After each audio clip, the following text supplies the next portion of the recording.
প্রত্যেক জিনিসের জাকাত আছে, আপনাকে জাকাত দিতেই হবে।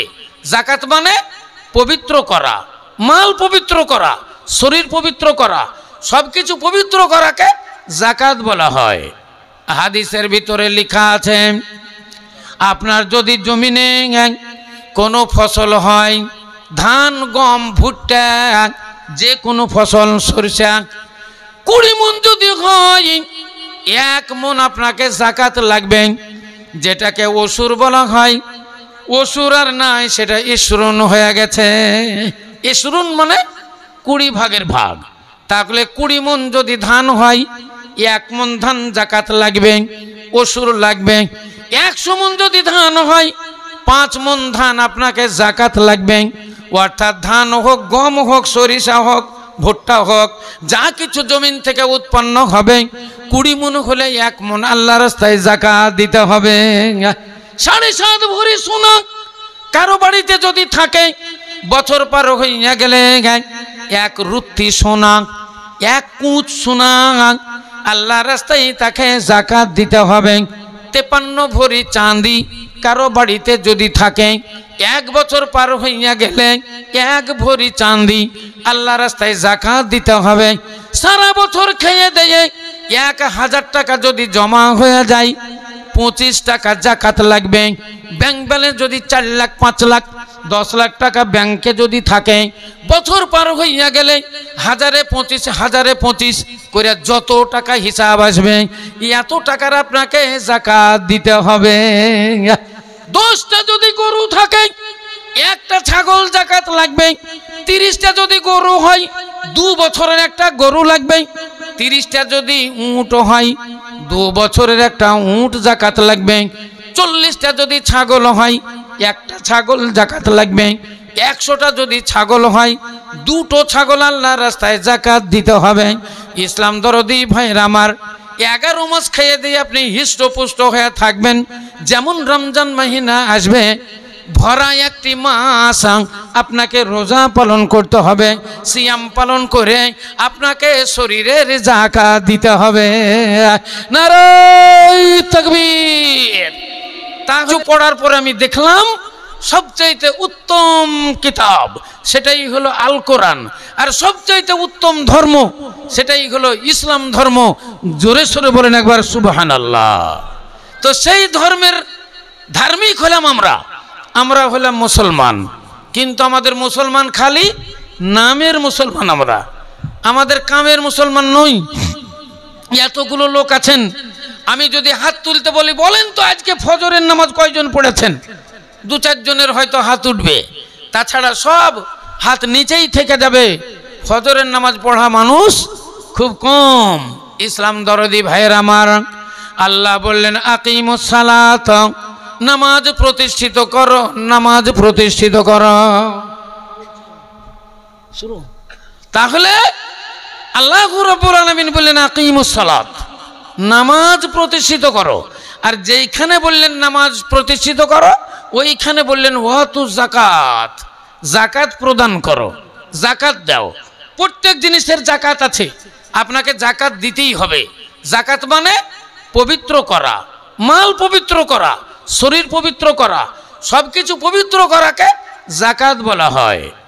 হাদিসের ভিতরে লেখা আছে, আপনার যদি জমিনে কোনো ফসল হয়, ধান, গম, ভুট্টা, যে কোনো ফসল, সরিষা, 20 মণ যদি হয়, 1 মণ আপনাকে জাকাত লাগবে। যেটাকে ওসুর বলা হয়, ওসুর আর নাই, সেটা ইসরুন হয়ে গেছে। ইসরুন মানে 20 ভাগের ভাগ। তাহলে 20 মণ যদি ধান হয়, 1 মণ ধান জাকাত লাগবে, ওসুর লাগবে।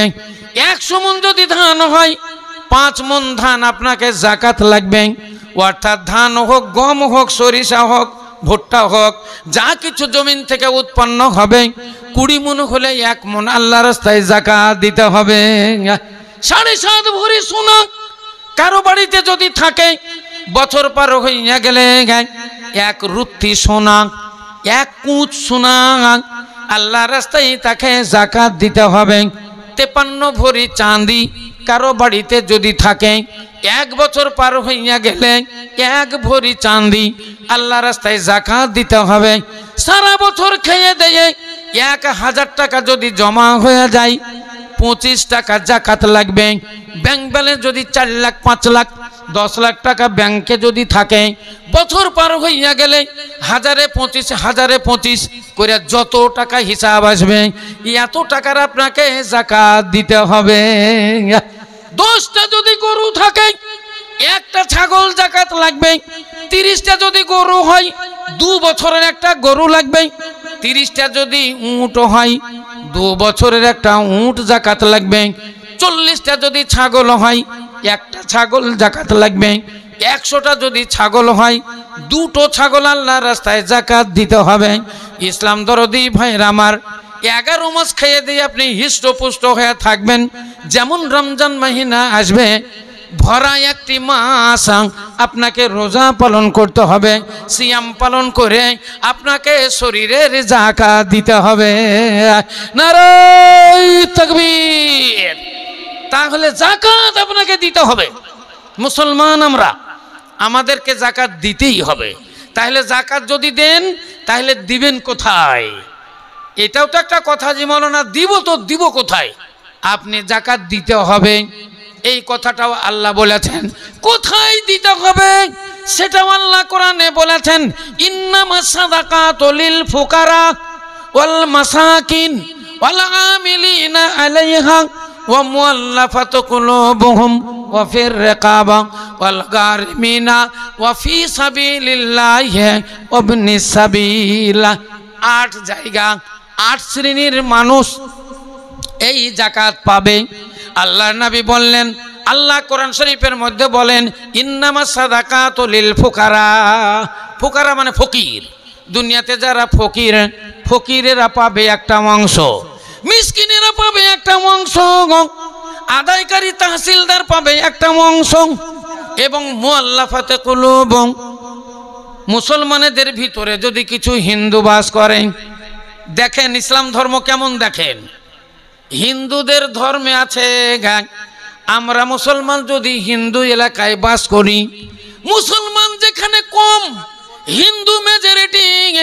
আসামের খবর আপনারা তো জানেন, আসামে মুসলমানদের উপরে কত অত্যাচার গেল, কত জুলুম গেল।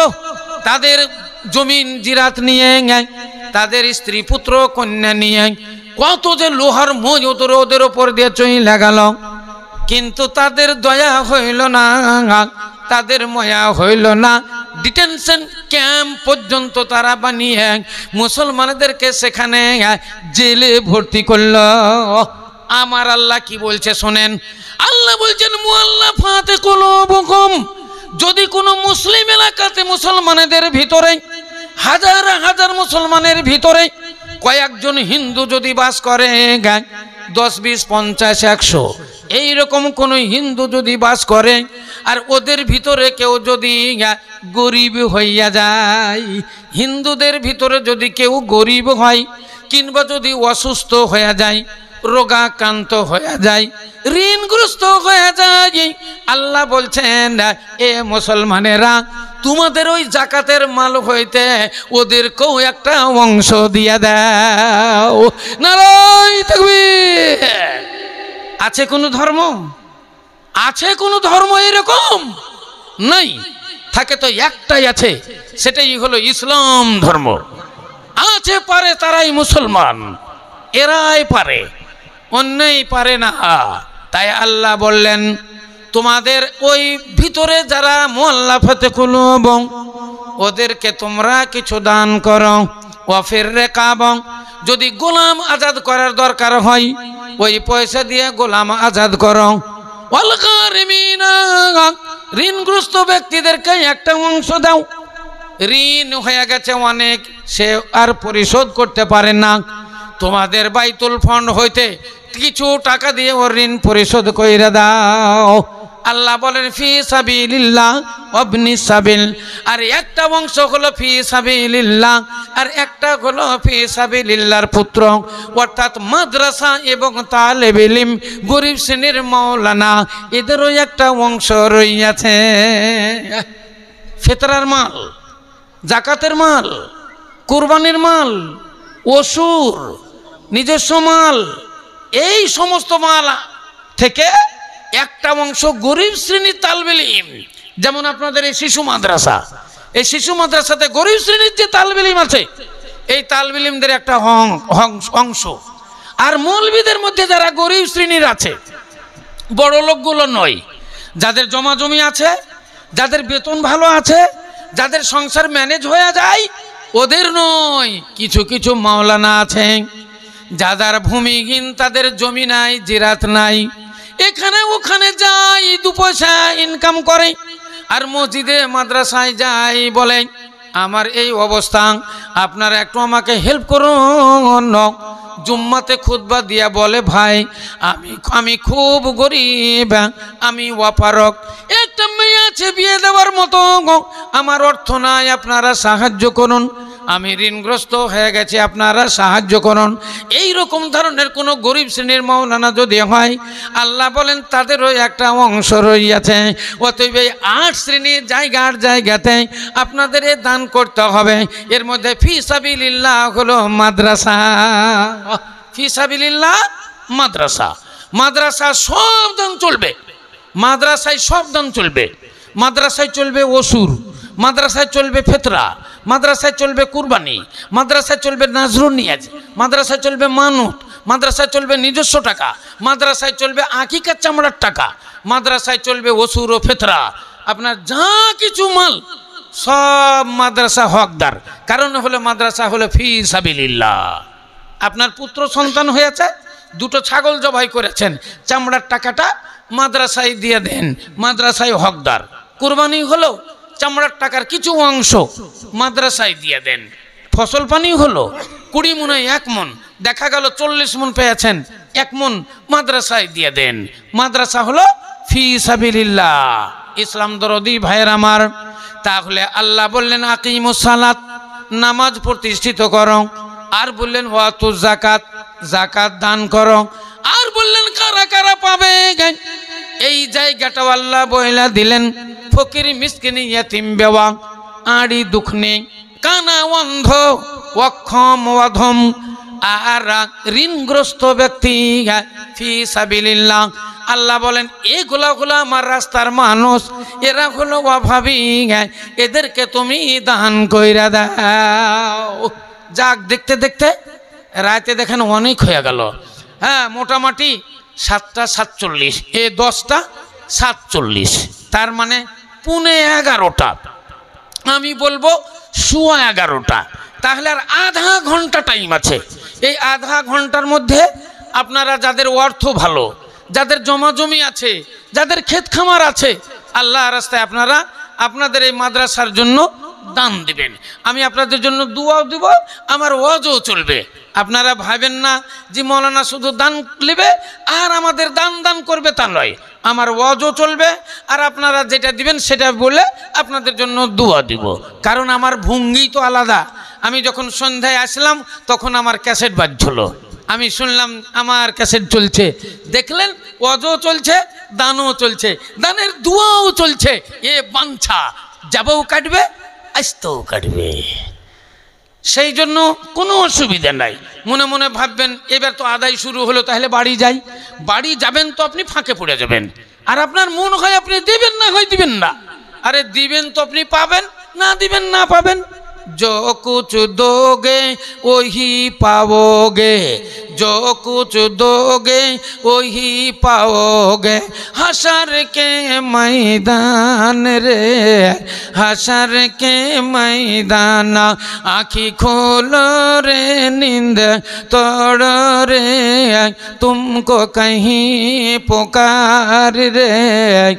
जागो मुसलमान जागो जरा, गफलत से तुम उम्र मिटाए, गफलत से तुम उम्र मिटाए, आखिर हुई बदनाम रे, आखिर हुई बदनाम। आँखी खोल रे नींद तोड़ रे, तुमको कहीं पुकार रे।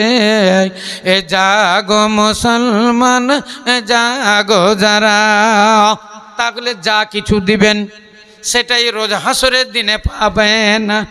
এইখানটা হলো কর্মের জায়গা আর ওইখানটা হলো ভোগের জায়গা।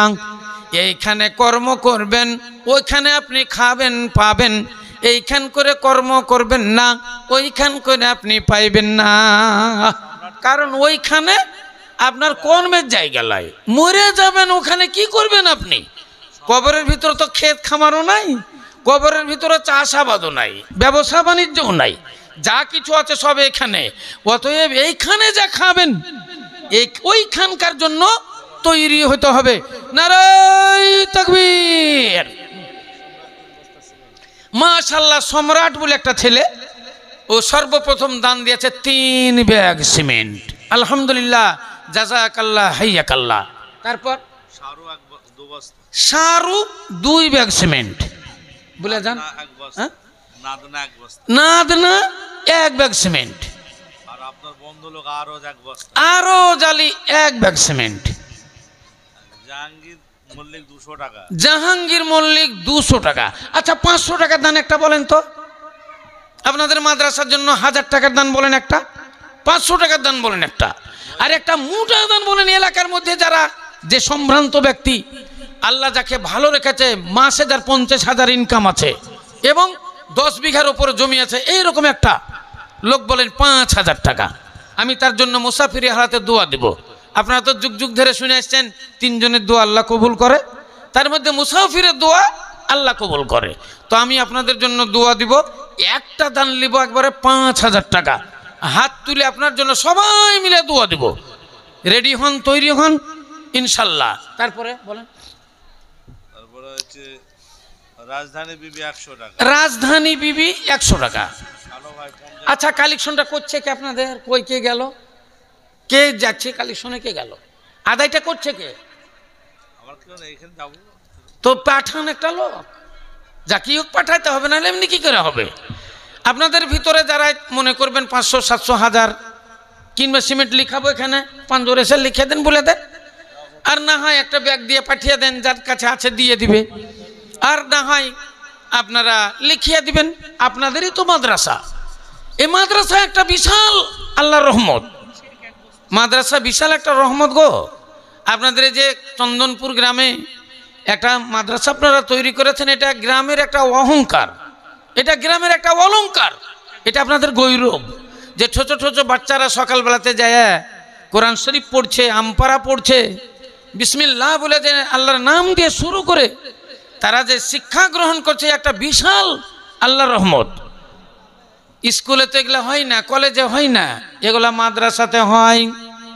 হাদিসে লেখা আছে, যখন কোনো ছাত্র মৌলানার সামনে বসে বলে বিসমিল্লাহির রহমানির রহিম, আলহামদুলিল্লাহি রাব্বিল আলামিন, বিসমিল্লাহির রহমানির রহিমের ভিতরে যতগুলো অক্ষর আছে, আলহামদুলিল্লাহি রাব্বিল আলামিনের ভিতরে যত অক্ষরগুলো আছে, প্রত্যেক অক্ষরে অক্ষরে 10টা করে নেকি যেই ব্যক্তি পড়ে, যেই ছেলেটা পড়ে, ওর নামায়ে আমলে লিখে দেওয়া হয়। এবং যে ব্যক্তি পড়ায় তার নামায়ে আমলে এতগুলো নেকি লিখে দেওয়া হয়। যার ছেলে পড়ে তার নামে এতগুলো নেকি লিখে দেওয়া হয়। এবং যারা দানকারী, যাদের দানে মাদ্রাসাটা চলে, তাদের নামায়ে আমলে তাদের নেকির খাতাতে অতগুলো নেকি লিখে দেওয়া হয়। বলেন একবার আলহামদুলিল্লাহ। আল্লাহর একটা রহমত। তো এই যে মাদ্রাসা আপনাদের বিশাল একটা গ্রামের ঐতিহ্য, গ্রামের একটা রহমত, আপনাদের জন্য দোয়া দিব। আসেন একটু উঠে উঠে